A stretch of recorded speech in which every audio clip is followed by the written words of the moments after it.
La Sociedad Dominica de Medios de Comunicación, Sodomco, presenta A Pensar Más con Rosa María Palacios.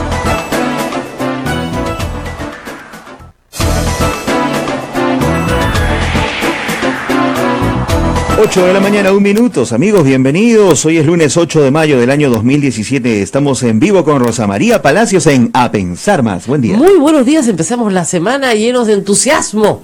No tanto tampoco, ¿no? Pero bueno, por lo menos tratando de levantarle el ánimo a todos los que se están levantando esta semana. El lunes no es feriado. Es distinta que la semana pasada. Va a ser más larga, ¿no? Es que hace friecito, pues. Que no ha hecho ayer. Claro. ¿Viste el calor que hubo ayer? Sí. Dices, Dios mío, ya guardé todo lo de verano. ¿Por qué de nuevo? No, de verdad, ¿no? La vida del ama de casa es dura en esta ciudad. Cuando tú crees que ya sacaste la frazada, guardaste los zapatos de verano, ¿no? Te regalaste la ropa vieja, todo terminaste tu verano. Ajá. Es un calor de ver, todo el mundo se zancocha. Qué barbaridad. Pero en fin. Bueno, nosotros tenemos que hablar de otros calores. Candentes. Primero el de la política, ¿no? Ayer yo estaba buscando noticias sobre el triunfo de Macron en Francia, cosa que ya todos ustedes saben, y bueno, de repente me encontré con un intercambio de tweets entre el expresidente Alan García y la ex primera dama Nadine Heredia, que como dicen los chicos, ¿no? Paso. O sea, esas cosas no se ven en mi pueblo. ¡Qué bárbaro! Ahora, dicho sea en honor a la verdad, empezó García, ¿no? Y siendo, digamos, el mayor, ¿no es cierto?, no debió haber atacado así. Lo que no esperó, creo yo, fue que no le contestara Ollanta Humala, sino su mujer. Uh-huh. Con lo cual, y ahora, claro, ustedes dirán, ¿por qué? La implicó, pues, ¿no? Claro. Porque dijo que había un proyecto de reelección conyugal. Se la estaba mencionando a ella directamente. No se estaba metiendo solo con él, uh-huh. Se estaba metiendo con ella. Entonces, respuesta llegó y rellegó. Miren, Alan García le metió, una buena patada y ella lo agarró a golpes. O sea, lo demolió. Fue terrible y él ya no contestó nada. O sea, él empezó primero, hay que decirlo, con dos. Hay una confusión en los tiempos. Dicen que él empezó, ella le contestó, él contestó. No. Él pone dos tweets juntos por los tiempos. Dos tweets que después va poniendo otras cosas sobre la victoria de Macron, ¿no? Uh-huh. Entre otras cosas, ¿no? El día en que Víctor Raúl lanzó el APRA en México, qué sé yo. Pero lo primero que pone es: dedicaron 5 años a destruirme porque impedí la reelección conyugal. Pero si no, se hubieran quedado. O sea, el señor es vidente, ¿ya? Y retuitea una entrevista a Álvaro Gutiérrez, lo cual prueba una vez más por la relación, el nexo directo entre Gutiérrez y el APRA, en la cual dice: las agendas de Nadine nos están guiando a la verdad, una cosa así, ¿no es cierto? Cosa que es falso, porque hasta el día de hoy esos documentos no han servido para absolutamente nada. Hace 2 años, que han sido ya en agosto, hace 2 años que fueron presentados a la prensa y a la opinión pública, y aunque habían estado circulando desde meses antes, y no han probado absolutamente nada, más que plata de campaña, que como hemos explicado aquí, 700 veces ya no constituye pues acto delictivo. Y ahora me hace una gracia porque hay otros periodistas que lo repiten. Claro, pero la plata de campaña no es ya por fin les ha costado meterse en la cabecita más o menos como, ¿no? 2 años que no, en el Código Penal peruano no figura el dinero de campaña como la recepción del dinero de campaña como acto ilícito. Pero en fin. Pero Alan García escribe esto, ¿no? Dedicaron 5 años a destruirme porque impedí la reelección conyugal. Nadie dedicó 5 años a destruirle. Lo que pasó durante su post-periodo presidencial es que se hicieron investigaciones de graves hechos de corrupción denunciados durante su gobierno. Y que hoy, a la luz de lo que pasó con la empresa Odebrecht y su gobierno, ¿no es cierto?, se hacen más pertinentes. Vamos a ver qué pasa ahí. Pero si no, dice, se hubieran quedado. Oráculo, ¿no? Alan García, oráculo. Dedicaron 5 años a destruirme porque impedí la reelección conyugal. Pero si no, se hubieran quedado. Y luego dice: con reelección conyugal y otros 5 años de humanismo, el país habría caído en la mayor miseria y autoritarismo. Miren, estaba prohibido. O sea, estaba prohibido que la esposa del presidente, y sigue estando prohibido que la esposa del presidente postule a la elección nacional. Está prohibido. No se puede. Bueno, miren lo que le contestó Nadine. Él lo había dejado ahí pensando que nadie le iba a contestar, ¿no? Total, bacán, un ataque más a Humala. Que parece que en eso está centrando sus mayores esfuerzos, dado que quiere distraer la atención del tema de las agendas de Marcelo Odebrecht con la famosa AG 1 millón, para que hablemos de Madre Mía sin parar, ¿no? Y como lo de Madre Mía se ha ido desinflando un poquito, aunque ha tenido una infladita de nuevo ayer, como era natural del domingo, como lo de Madre Mía se le ha desinflado, tenía que atacar con la reelección conyugal. Bueno, lo que le contestó Nadine Heredia no se hizo esperar. Un par de horas después le contestó varias cositas. Así es. A ver, Alan García había dicho, con reelección conyugal y otros 5 años de humanismo, el país habría caído en la mayor miseria del autoritarismo. Nadine Heredia contesta, agárrense, sus 2 gobiernos fueron corruptos. Usted se hizo millonario y la justicia aprobó su enriquecimiento ilícito. Toma mientras, y lo remite a un artículo de Útero PE, donde efectivamente da cuenta de los procesos que se le hicieron a García y que quedaron todos truncos por su salida del país, y que efectivamente esos procesos y esos testimonios existen. Luego, cuando le dicen, dedicaron 5 años a destruirme porque impedí la reelección conyugal, pero si no se hubieran quedado, Nadine Heredia le responde, ese fue su invento. Nosotros respetamos leyes, sus emisarios lo sabían. Usted tuvo miedo de narcoindultos, no sea llorón. Llorón, le dijo, llorón. Creo que nadie le había dicho llorón a Alan García. Le dio en su ego, Ese que le dio colosal. Sí. No sea llorón. Y claro, todo cuadra, pensaba yo, ¿no? Porque si el miedo de García era el narcoindulto, el tema de los narcoindultos, con razón me mandó votar de ATV.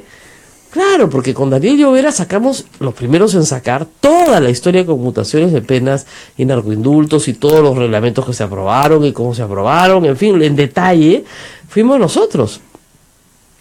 Y luego de un par de programas que ya lo irritaron en exceso, seguramente me ha llamado a Ángel González a que me votaran, no hay otra explicación, de verdad, ninguna explicación, y por supuesto a Hugo Delgado RPP para que hiciera lo mismo, ¿no?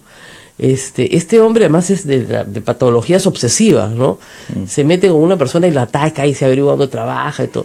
Por si acaso mi empleador es diosa últimamente, pero yo creo que Alan García se habla con Dios de tú a tú, o sea que de repente lo puede llamar.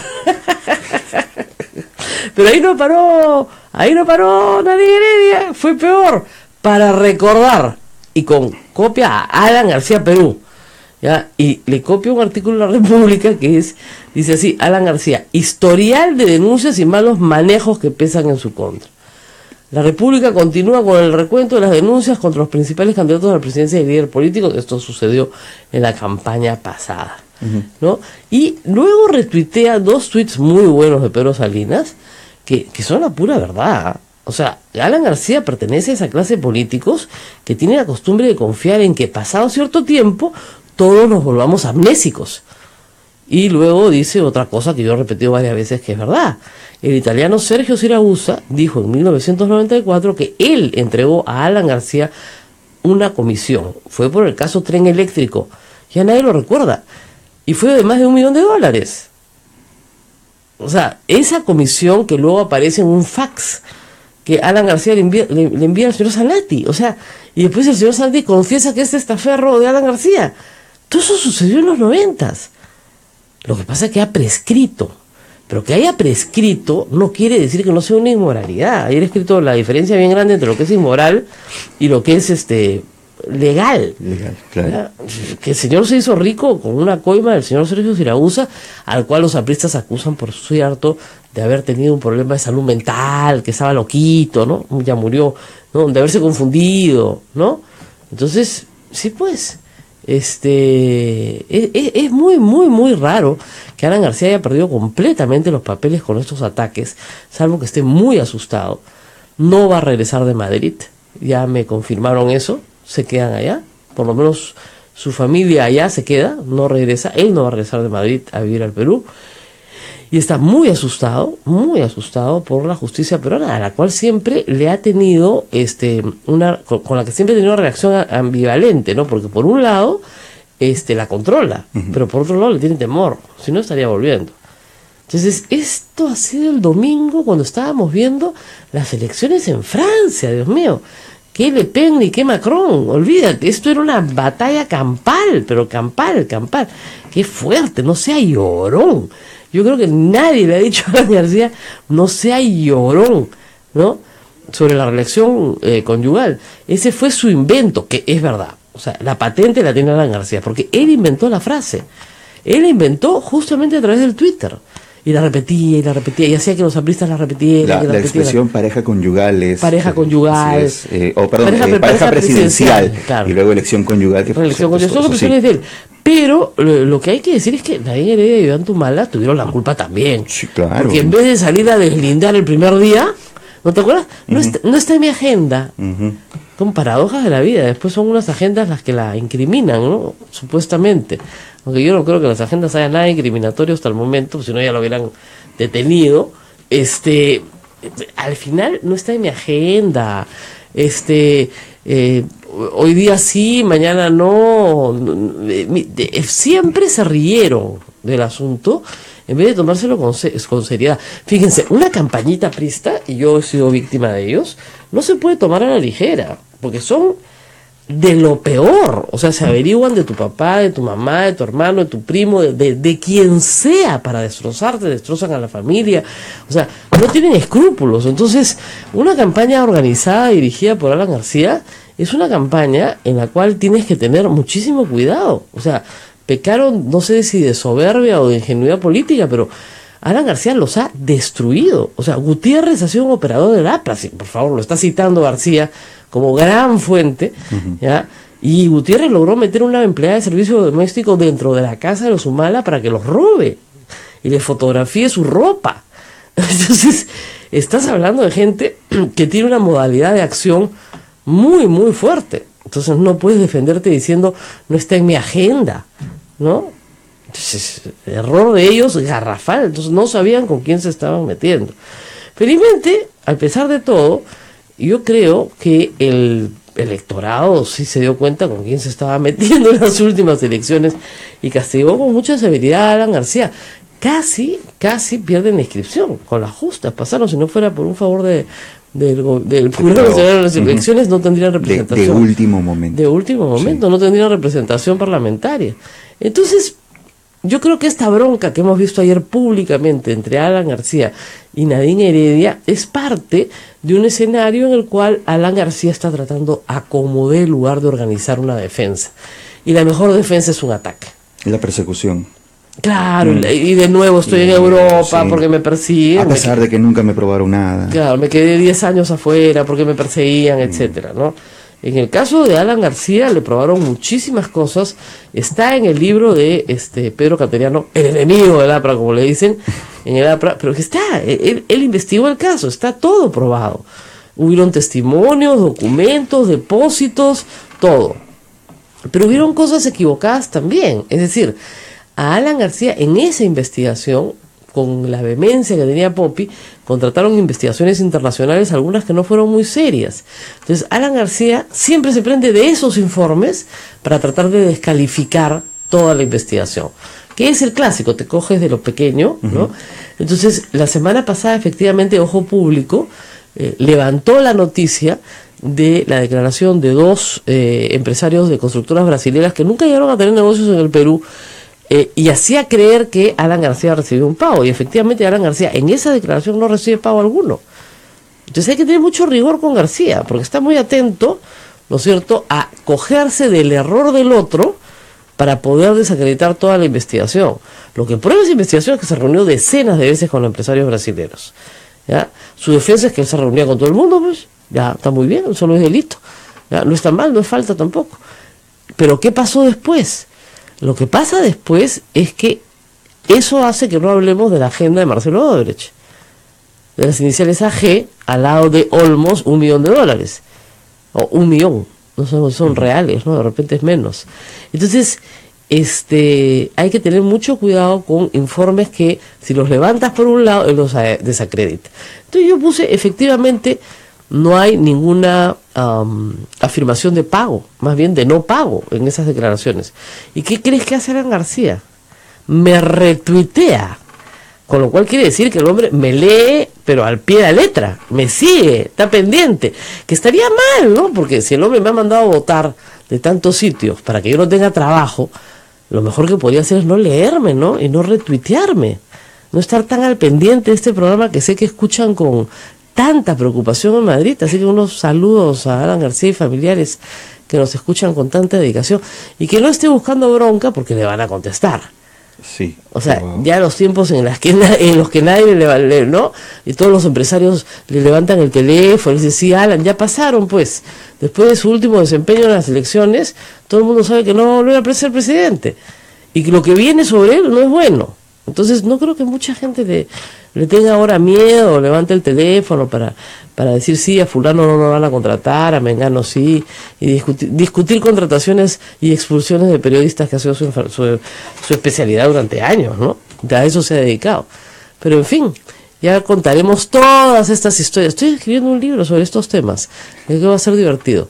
Sí, de verdad. A la espera, sin duda. ¿Ah? A la espera del libro. A la espera del libro, para la Feria del Libro, ¿no? Sí, sobre periodismo y la relación entre propietarios y presidentes. ¡Oh, qué espanto! ¡Qué pesado! Tenemos que ir a una pausa. Vamos a regresar para hablar también hoy día de hoy de Francia. Por supuesto nos va a ayudar Francisco Belaunde. Y vamos a hablar también de otros asuntos. ¡Madre mía!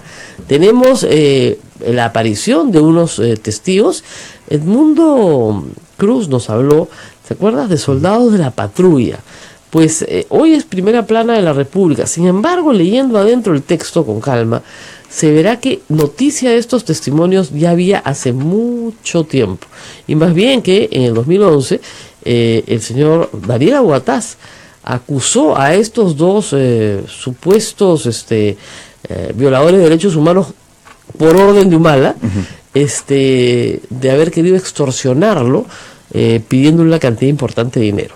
Eso está en la edición de hoy de la República, así que va a estar interesante. Vamos a leer eso en un rato. Volvemos. Esto es A Pensar Más con Rosa María Palacios. Sí.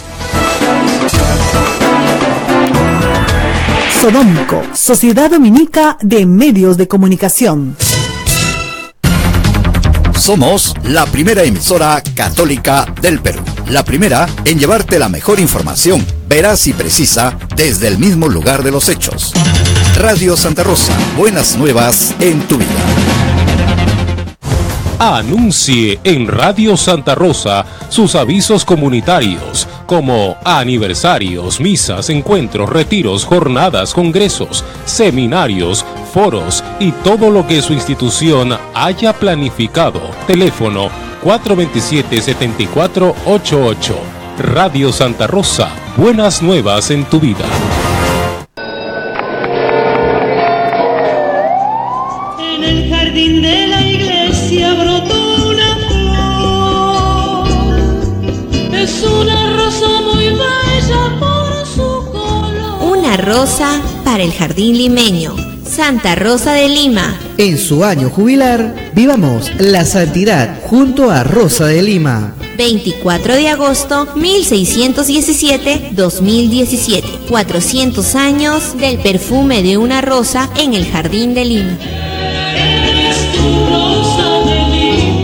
Radio Santa Rosa, buenas nuevas en tu vida. Alegra con tu sonrisa el jardín de Dios. Gracias por tu sintonía. Radio Santa Rosa, buenas nuevas en tu vida. Sodomco, Sociedad Dominica de Medios de Comunicación. 8 de la mañana, 21 minutos, continuamos. Esto es A Pensar Más con Rosa María Palacios. El fin de semana del sábado fui a ver Macbeth, sin H, Macbeth, es un Macbeth peruano, es una adaptación de la obra de Shakespeare, y habla sobre la política, el poder, los medios también. Es divertido porque en la obra original de Shakespeare, hay un oráculo, una bruja, ¿no? Así es. En este caso la bruja es una presentadora de televisión, ¿no? Entonces está muy bien hecho. La presentadora es Denise Arregui, que lo hace muy bien, y el elenco es muy bueno, pero es muy moderno, es un solo acto, y claro, narra, en realidad Shakespeare era un observador de la naturaleza humana. No sabía qué era la esquizofrenia, pero lo que narra es a un hombre, a un político ambicioso por el poder, atormentado por los fantasmas, ¿no es cierto?, de sus actos ilícitos. Hay alguna gente que y cómo pierde el poder justamente por sufrir estos tormentos, ¿no? Claro. Entonces, y hace tontería tras tontería, porque los tormentos del pasado lo persiguen. No nos estamos refiriendo a ningún político conocido. Okay. Es una referencia de una obra, nada más. Tranquilos. No estamos refiriéndonos a nadie que esté en Madrid, que está haciendo tonterías, como escribiendo tweets, pensando que nadie le va a volver al ataque.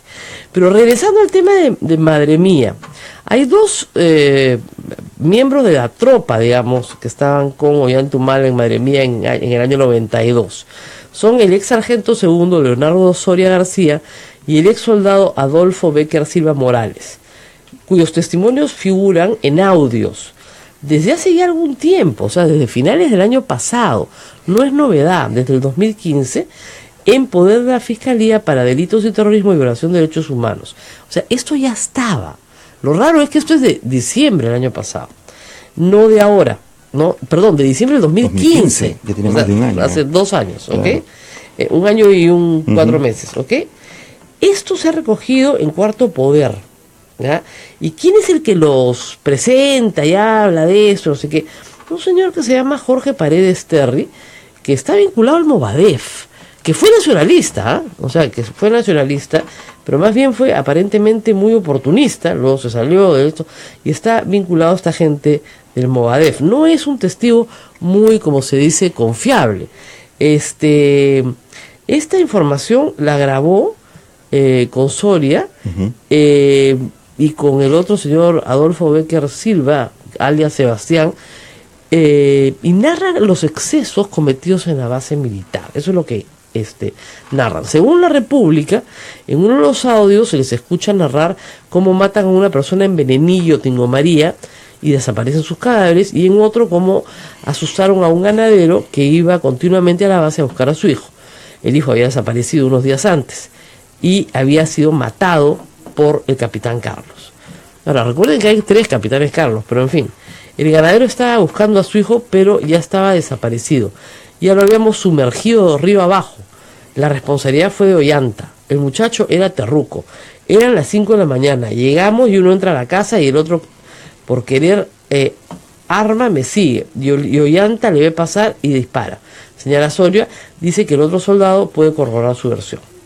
En otra grabación indica que en el año 2011 se reunió con los Humala, quien llegó a Huánuco en gira proselitista y le prometió ayudarlos si no hablaban sobre lo que había ocurrido en Madre Mía. Ya, pero ¿por qué no les ofreció eso en el 2006, ¿no?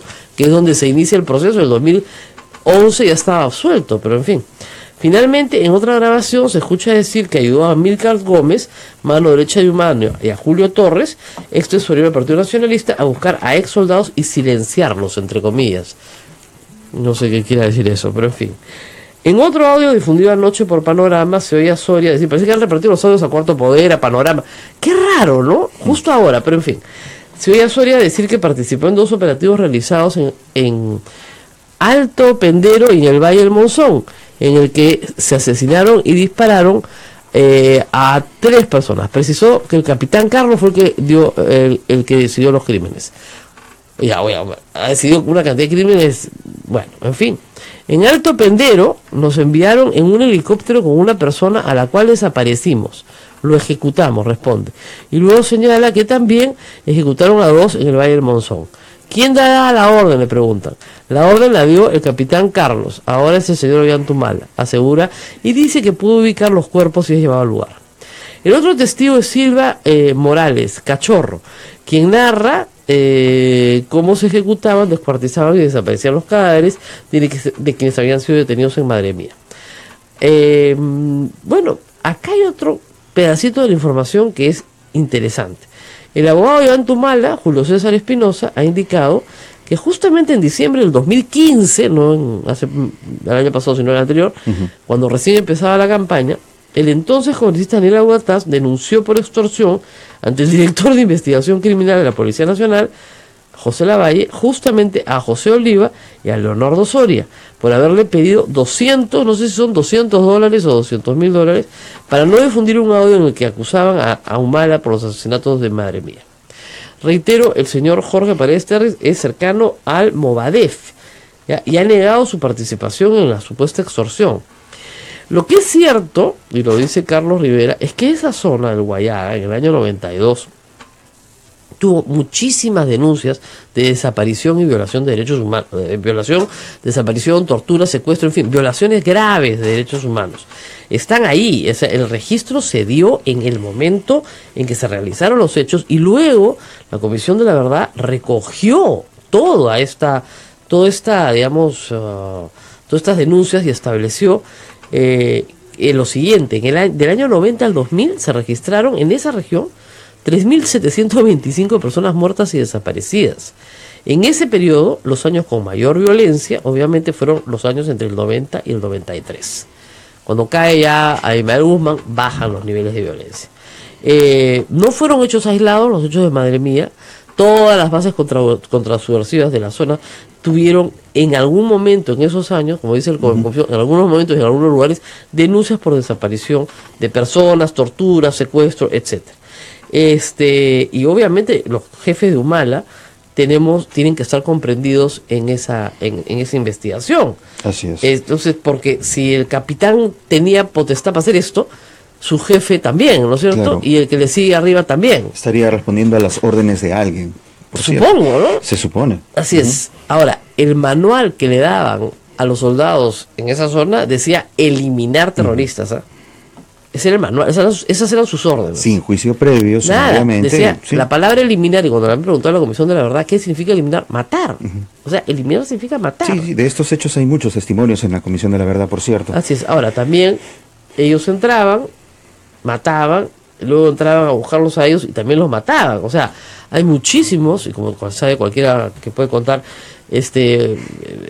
militares, subalternos, oficiales muertos en la zona de conflicto en Guayada en esos años también. O sea, las bajas fueron por ambos lados.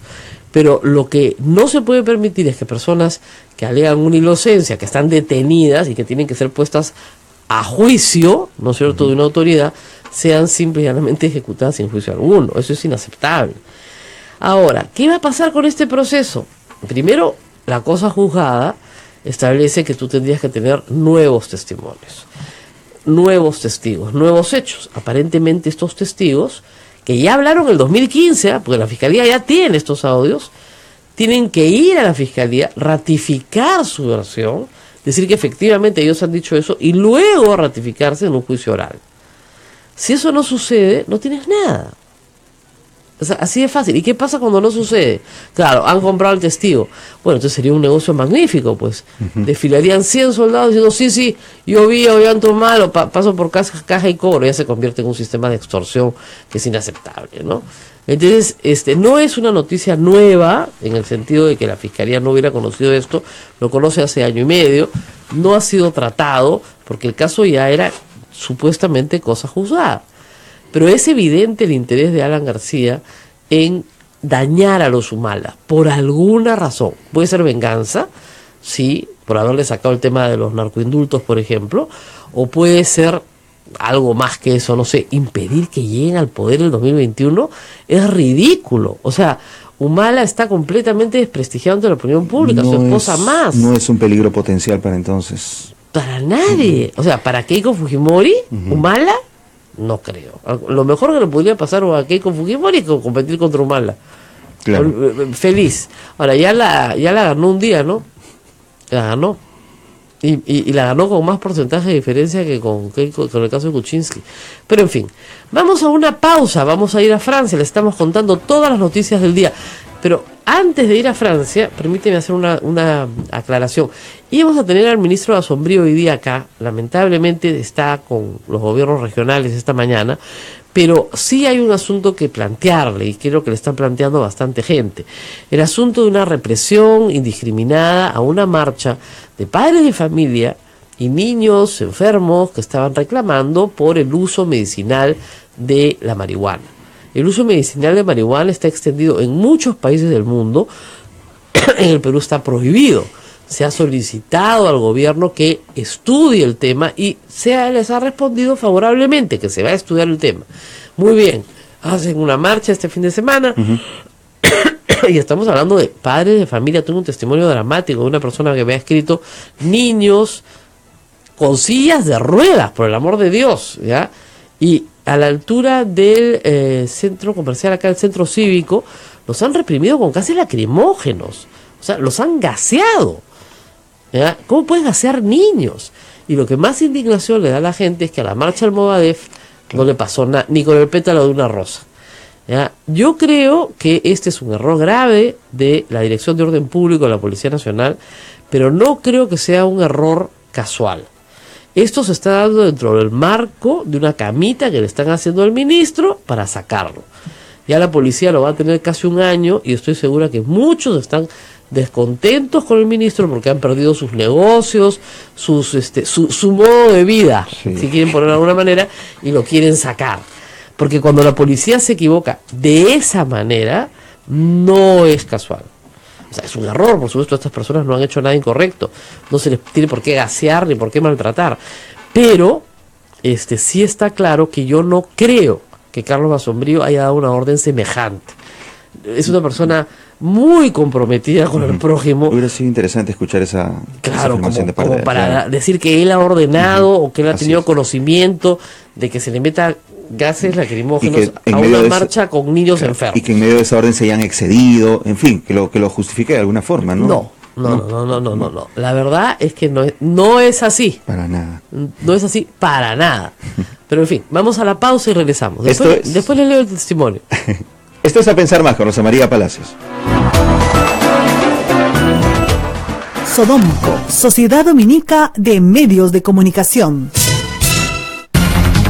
Somos la primera emisora católica del Perú. La primera en llevarte la mejor información, veraz y precisa, desde el mismo lugar de los hechos. Radio Santa Rosa, buenas nuevas en tu vida.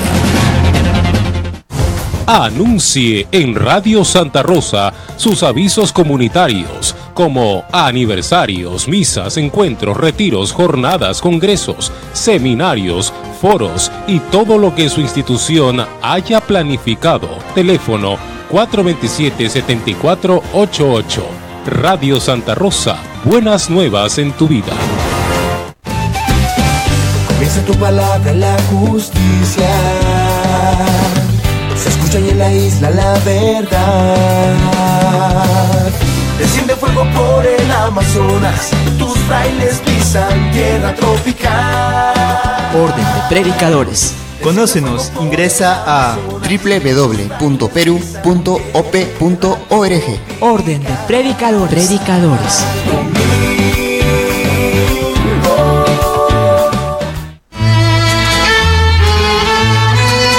Forjando peruanidad en defensa y difusión de la cultura nacional auténticamente peruanista. Se transmite en diferentes plataformas de comunicación. Forjando peruanidad con la dirección y conducción del doctor Luis Lara Márquez. Difunde noticias, comentarios, temas de actualidad y la mejor música peruana de todas las épocas. Forjando peruanidad. Escúchelo todos los sábados de 7 a 9 de la mañana por Radio Santa Rosa desde Lima, Perú. Rosa de Lima, Rosa de América. Rosa de Lima, Rosa de América. Rosa de Dios. En el jubileo de los 400 años de la muerte de la primera flor de santidad de América, sus venerables reliquias recorrerán todo el Perú. Prepárate para vivir esta fiesta de fe. 400 años intercediendo por todos los peruanos. Santa Rosa de Lima. Rosa de Lima, Rosa de América. Santa Rosa, buenas nuevas en tu vida. Sodomco, Sociedad Dominica de Medios de Comunicación.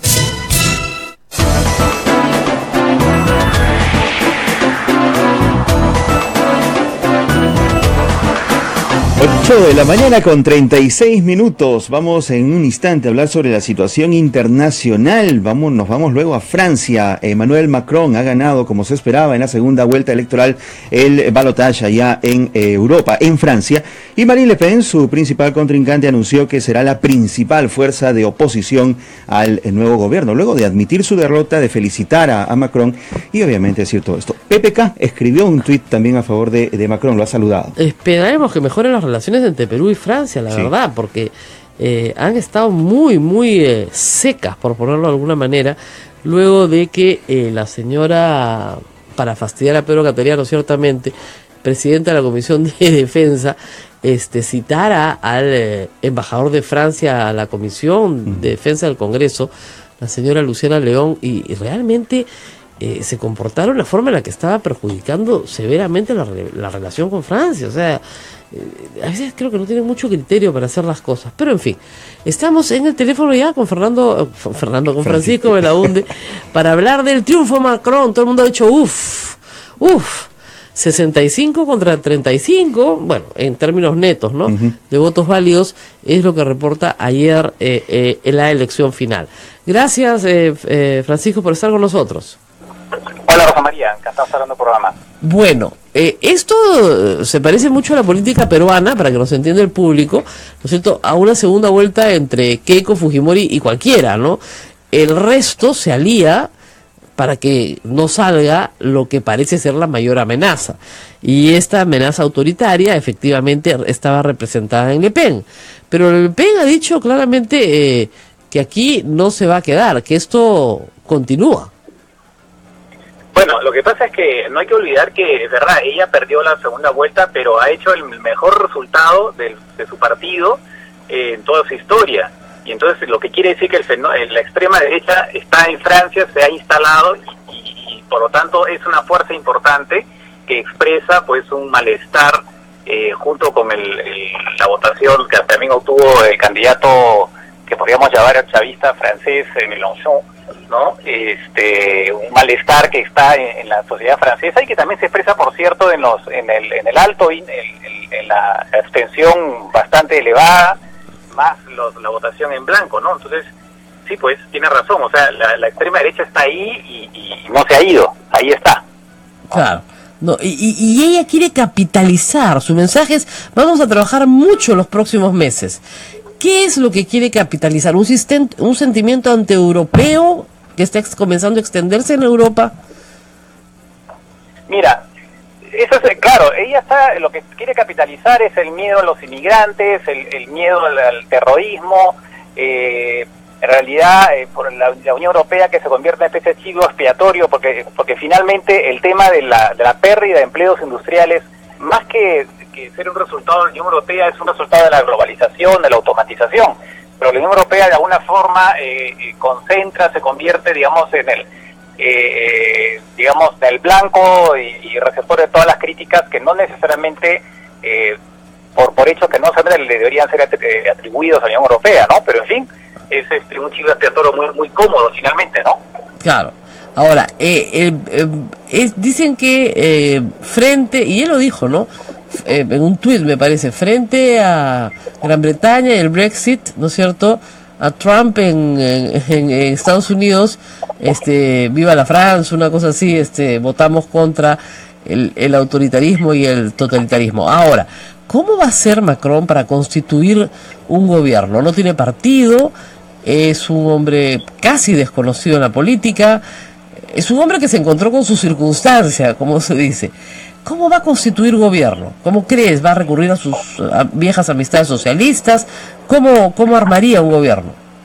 Mira, para empezar tiene que ganar las elecciones legislativas. Yo veo muy complicado que pueda obtener por sí solo, su movimiento pueda obtener una mayoría propia, ¿no? Lo más probable es que tenga sí una votación importante, pero que después tenga que formar algún tipo de coalición, eventualmente con el Partido Socialista, o eventualmente la derecha clásica, ¿no? Eso habrá que verlo en su momento. Además, no teniendo un verdadero partido, eso lo fragiliza aún más.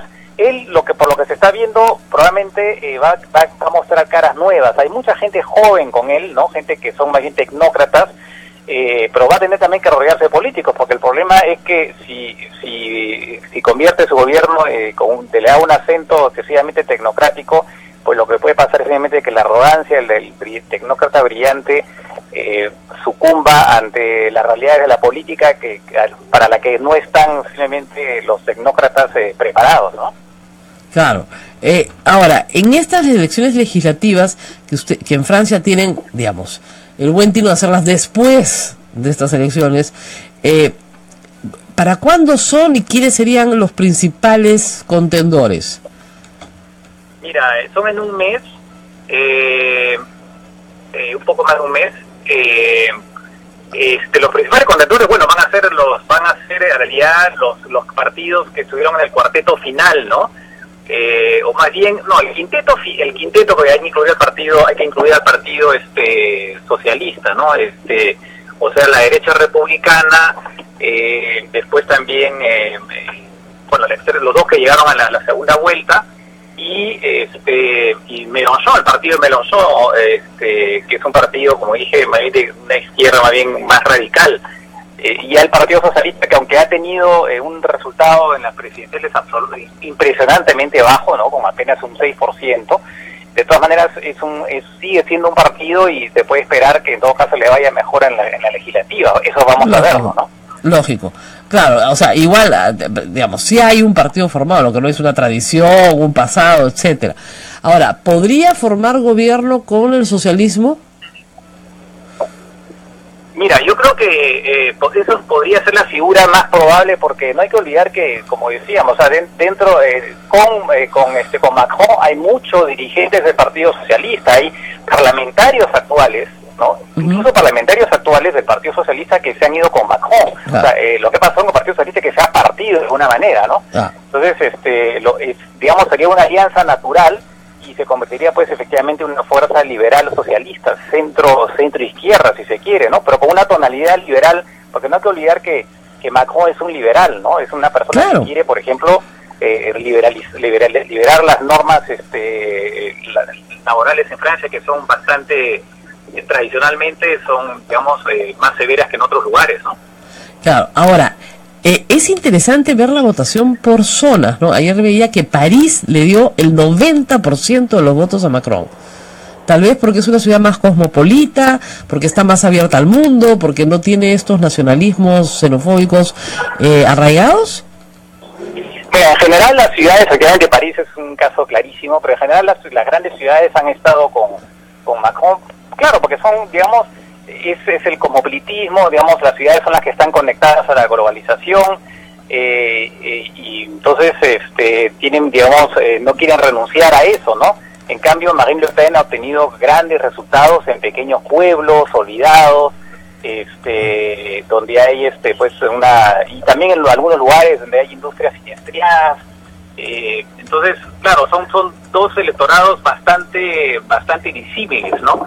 Que de alguna forma repiten el esquema que se dio en Estados Unidos con Donald Trump, ¿no? Que también las ciudades le fueron adversas, pero en las zonas rurales y las pequeñas ciudades le fueron favorables, ¿no? Así es.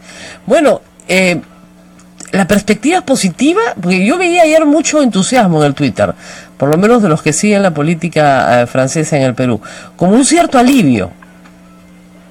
Mira, sí, es que, claro, ante la perspectiva de que pudiera ganar, aunque, digamos, es cierto que las encuestas indicaban que iba a ganar Macron, pero siempre pues había un poco el miedo de lo que han sido los resultados en los últimos tiempos, en que al final han habido sorpresas, ¿no?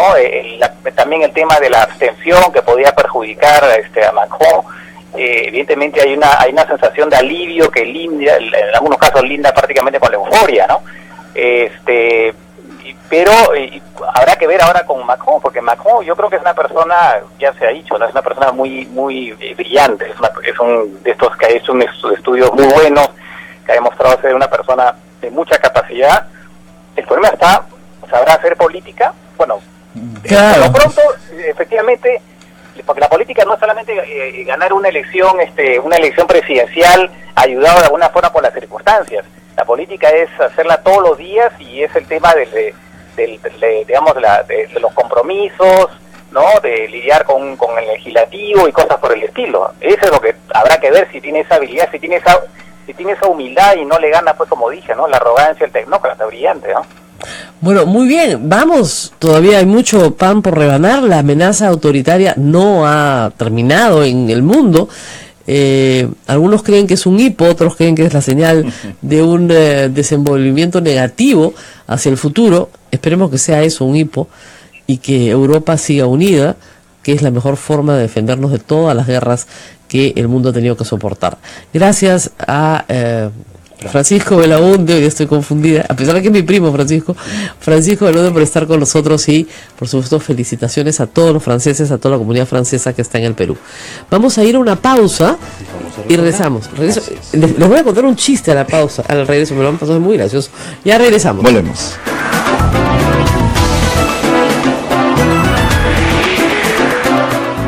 Sodómico, Sociedad Dominica de Medios de Comunicación.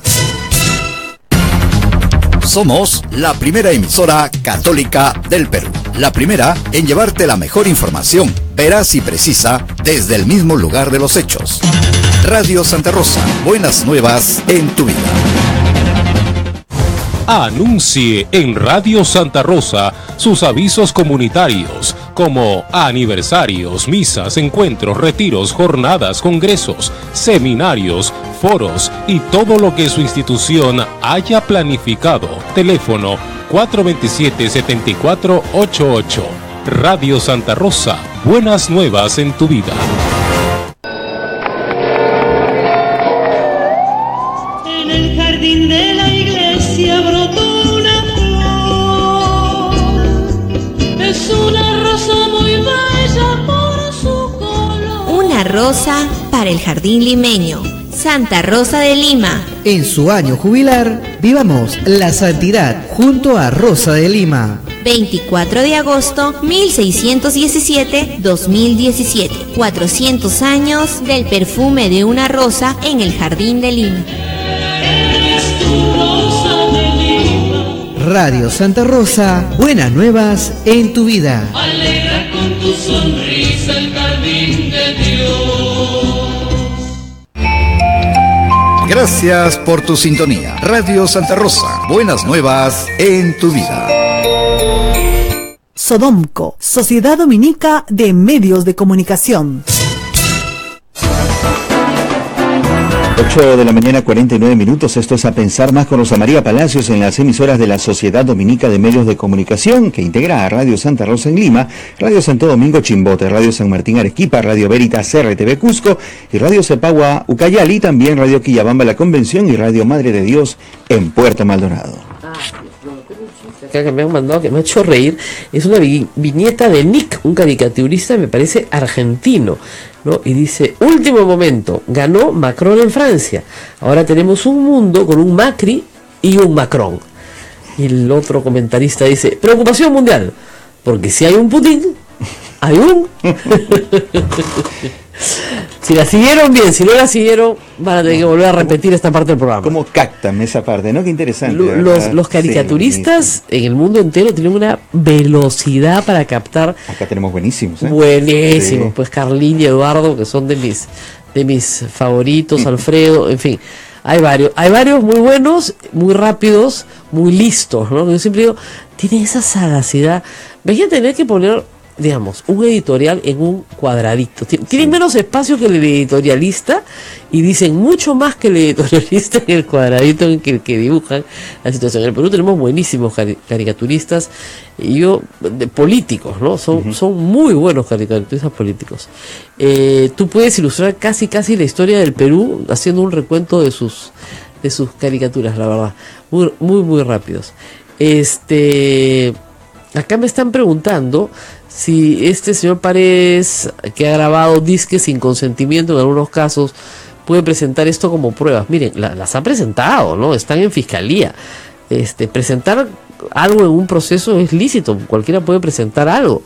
El tema es que el fiscal les dé mérito o no para una acusación y que luego en un proceso, cuando se inicia el juicio oral, el juez en su resolución final le dé mérito o no a la actuación de esa prueba. Entonces las pruebas tienen que ser, en el caso de los testimonios, reiterados, confirmados por las personas que lo han dado. Y no hay nada más, como les digo, endeble en un proceso que un testimonio. Los jueces lamentablemente creen más en los documentos que en las personas. Porque las personas mienten y mienten mucho, lamentablemente. Entonces, los testimonios son valorados si son reiterados. O sea, si tienes 3, 4, 5, 6, 7 testimonios que van todos en el mismo sentido, donde aparentemente de distintos ángulos todos más o menos vieron lo mismo, y si eso se corrobora con documentación, con pericias, con etcétera, etcétera, etcétera. Por ejemplo, en el caso de los desaparecidos, los militares sabían lo que hacían cuando desaparecían los cuerpos, porque una pericia del cuerpo de un ser humano te da mucha más información que un testimonio. Te dice exactamente cómo lo mataron, de qué murió, etcétera. Y por ejemplo, en el caso Chavín de Huántar, quedó acreditado que, por lo menos en el caso de Tito, este terrorista, había sido asesinado. O sea, estaba acreditado. O sea, el cadáver daba información. Más allá de los testimonios en contra, el cadáver te daba la información. Entonces, ¿qué se hacía durante la época de la subversión? Los cadáveres los desaparecían. Los fondeaban en el río para que no se pudiera hacer peritajes. Por eso hay tantos sitios de entierro en el Perú que están sin abrir. Porque cuando se abran, esos cuerpos van a contar una historia. Van a hablar. Claro, porque es muy distinto que te maten a machetazos, que te maten a balazos, o sea, y todo eso queda en los cuerpos. Entonces, ese es un tema. Ahora, hay que decir una cosa que a mí también me llama la atención, ¿no? Personas que jamás se han preocupado por derechos humanos de nadie, y más bien han sido encubridores de las acciones de militares en zonas de emergencia, ahora se rasgan las vestiduras con el tema, madre mía. O sea, yo creo que les plantea una contradicción. Caso distinto es el de la Coordinadora de Derechos Humanos, que desde el primer día llevó el caso adelante y perdió. Porque la que impulsa el proceso es la Coordinadora Nacional de Derechos Humanos, y con toda razón. Si tú tienes 2 desaparecidos con testimonios, ¿no es cierto? Y resulta después que en el proceso a ese militar lo absuelven, como absolvieron, a ver, ¿a quién? En el caso de Chavín de Huántar, absolvieron a todos porque no pudieron establecer el nexo causal entre quién disparó y el que murió. Porque además ese es otro tema, la responsabilidad penal es personalísima. Entonces, tú puedes haber dado una orden, pero tienes que establecer quién disparó. Disparó fulano, lo ejecutó fulano, el fulano desapareció el cadáver, el otro fulano lo enterró, el otro lado le echó tierrita. ¿Quiénes participaron?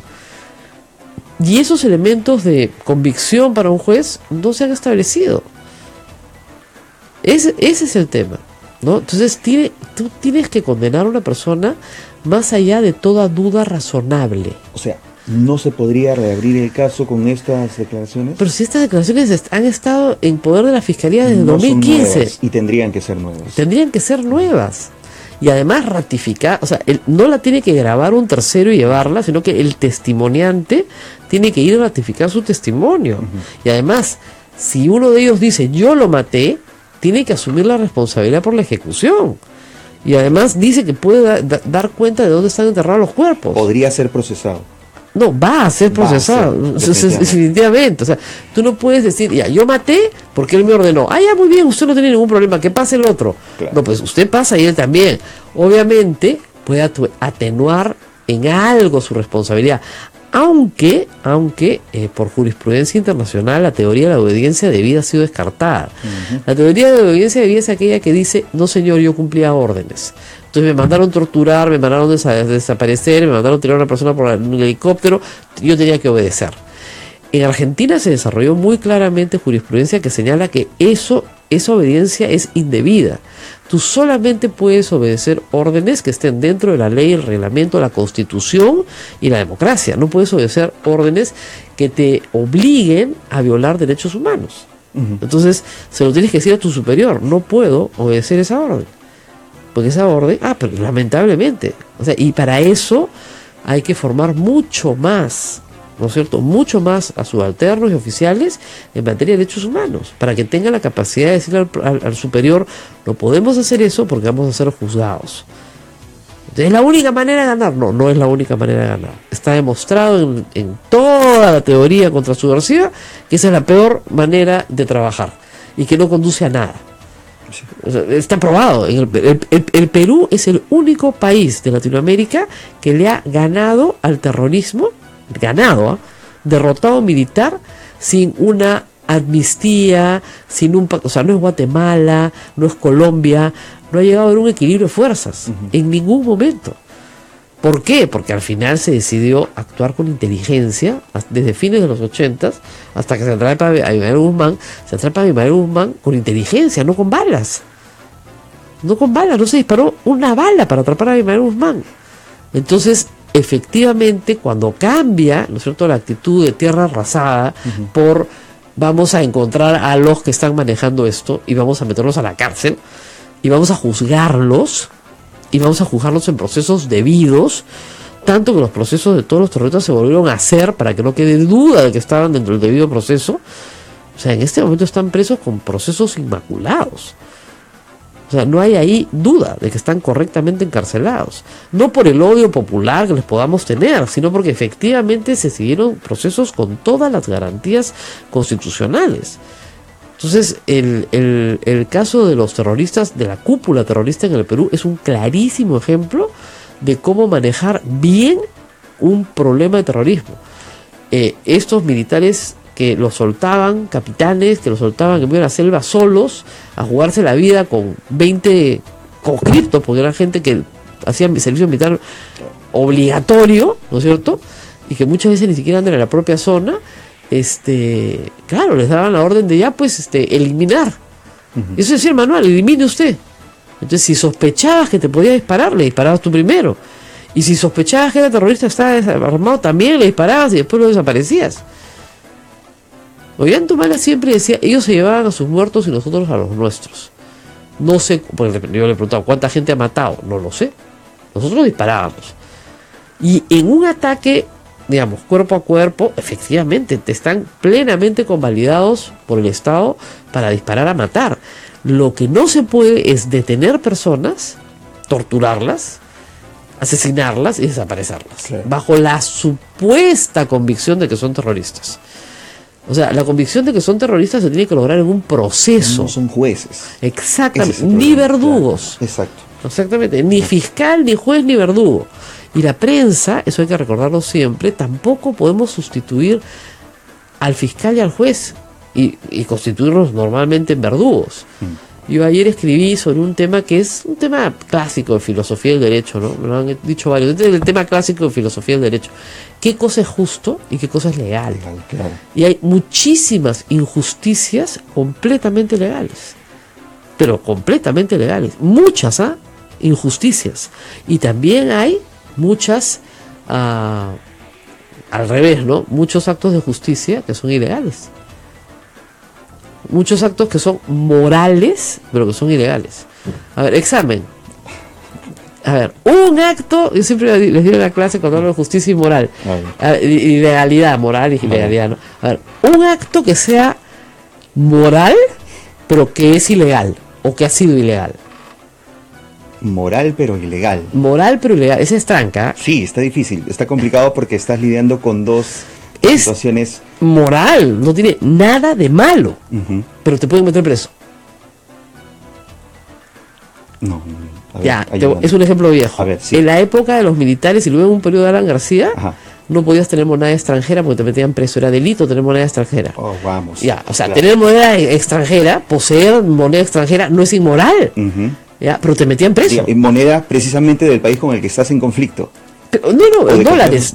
Tú tenías dólares en la época militar, en los 70s, y te multaban con el décuplo de lo que te habían encontrado, más te ibas a la cárcel. Claro. ¿Ya? Ese es un típico caso de una norma impuesta para controlar divisas, que no hay ninguna inmoralidad en tener las divisas, pero que es ilegal tenerlas.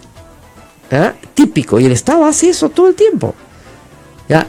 Otros casos de conductas al revés, que son perfectamente inmorales, pero que no son penadas. Lo que yo siempre digo, por ejemplo, dos personas que viven en la misma casa, son familiares, papá, mamá, dos hermanos. Tú le robas a tu hermano Es inmoral. ¿Cómo no va a ser inmoral robarle a tu hermano? Por supuesto que sí. ¿Vas preso? No, tiene que confesarse nada más. No es delito. Bueno, exactamente como te decía, vas a confesar, te devuelves. Acuérdate que en la confesión, en el caso del robo, hay que devolver. Exacto. Hay que devolver, porque eso es el acto de justicia, la reparación. Pero eso sí lo aprendí. El acto fue cometido en el mismo lugar que comparten todos los elementos, por ende, no hay un delito. No hay delito. O sea, si tu hijo te roba, no hay delito, es causal eximiente. Si tú proteges a un prófugo de la justicia, que es tu hijo, viene huyendo. Claro. ¿Es una inmoralidad que tú protejas a un prófugo de la justicia? Sí, pero es tu hijo, pues. Entonces la ley no te condena. ¿Ya? Y así hay mucho. Y todo lo que no está en el Código Penal, es legal. Es legal. O sea, no es delictivo. Digamos. Puede ser inmoral, pero no es delictivo. El hurto de uso, por ejemplo. Yo me llevo el celular de Ismael. Pero lo necesitabas para hacer una llamada urgente. Un ratito, quería ver no sé, lo que fuera, mi Twitter.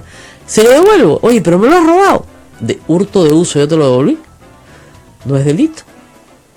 Por la cuantía, por ejemplo, ¿se acuerdan? Durante muchos años, por la cuantía, ahora no, pero por la cuantía no se procesaba la gente. O sea, oye, pero igual me he robado. Un ejemplo, a ver, muy simple, si quieres. Robar comida. Por necesidad. Por ejemplo, sí, ¿no? es delito. Claro. Y moralmente está aceptado. Exactamente. O sea, si tu hijo tiene hambre, tú estás eximido, por lo menos en la religión católica, ¿no es cierto? Porque hay una causa de gravedad. Es decir, se te puede permitir robar un pan para que tu hijo coma, pero vas preso. Los Miserables, Jean Valjean, o sea, ¿te das cuenta? Así es. ¿No? La ley es la ley y tiene que cumplirse con rigor. Ok, pero no has hecho un acto inmoral, has hecho un acto moral, le has dado a comer a una persona que estaba hambrienta, ni siquiera era probablemente para ti. O sea, Robin Hood va preso, ¿te das cuenta? Pero moralmente puede ser muy aceptado. Así es. Entonces, no es lo mismo y genera enorme frustración en la gente. Pero, oye, pero este es un sinvergüenza, es un ratero, es un ladrón, ¿por qué no está preso? Porque tenemos un principio de Estado de Derecho que es el siguiente. Ese ratero, sinvergüenza y ladrón, aunque usted no lo crea, tiene derechos. Y uno de sus derechos es que se le pruebe en juicio lo que ha hecho. Si no se le prueba, él no tiene que probar su inocencia. Le tiene que probar la fiscalía el daño que ha causado, el delito que ha cometido. Y si no se le prueba en un proceso, no cantemos victoria. Hasta ahora en el Perú se ha podido meter preso a un solo presidente. Porque claro, Leguía estuvo preso, pero estuvo preso, nunca fue procesado, ¿no?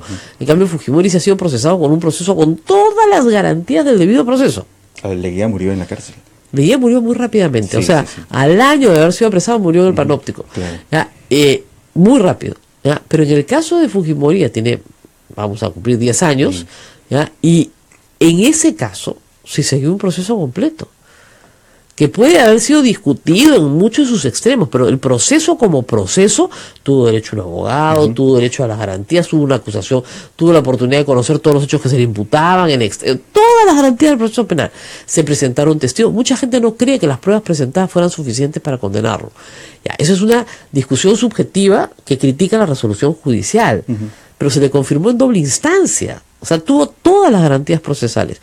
Yo le deseo lo mismo a Alejandro Toledo, a Alan García, Ollantumala, que si se les va a procesar, se les procese bien para lograr las condenas que haya que lograr, si es que se logran. Yo no soy fiscal, o sea, no tengo por qué perseguir su condena, pero sí tenemos que explicarle al público que la inmoralidad que podemos condenar en nuestro fuero interno, porque es una inmoralidad, determinadas acciones, no necesariamente conlleva un castigo en el sistema penal peruano. Son dos cosas completamente... Usted dirá, pero qué injusto. Sí, pero hay que entender que los acusados también tienen derechos. Y si un acusado no tiene derecho, no estás juzgando, estás ajusticiando. Así es, he escuchado mucho ese comentario y genera cierta frustración en la población. Por supuesto, ¿no? Cólera, ¿no? Oye, pero no es justo. Pero es legal, es ilegal. No se puede hacer de otra manera. Entonces, ¿cómo nos gustaría? Sí, pero no se puede, pues. Esa es la gran discusión. Entonces, como los políticos saben de la frustración nacional, se acusan entre ellos. Este episodio entre Nadine Heredia y Alan García es eso. Pero saben que nada de lo que está diciendo ha sido probado en juicio. Ni que se querían quedar en el poder, ni que iban a promover la reelección conyugal, ni que se ha enriquecido y ha robado sus dos gobiernos. O sea, nada de eso se ha probado en juicio. pero evidentemente las imputaciones cruzadas quedan, ¿no? Así es. Obviamente. Bueno. Bueno, nos tenemos que ir. Muy buena clase. Siempre la clase es buena. Nos tenemos que ir. Vamos a preparar muchas sorpresas para la próxima semana. Estamos en eso. Pero nos tenemos que ir ahora. Hasta mañana. Hasta Cuídense. mañana. Chao.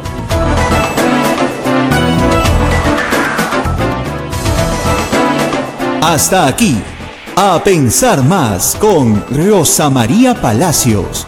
Este programa fue producido por la Sociedad Dominica de Medios de Comunicación, Sodomco. Radio Santa Rosa, buenas nuevas en tu vida. De blanco y negro van los misioneros, llevando la palabra.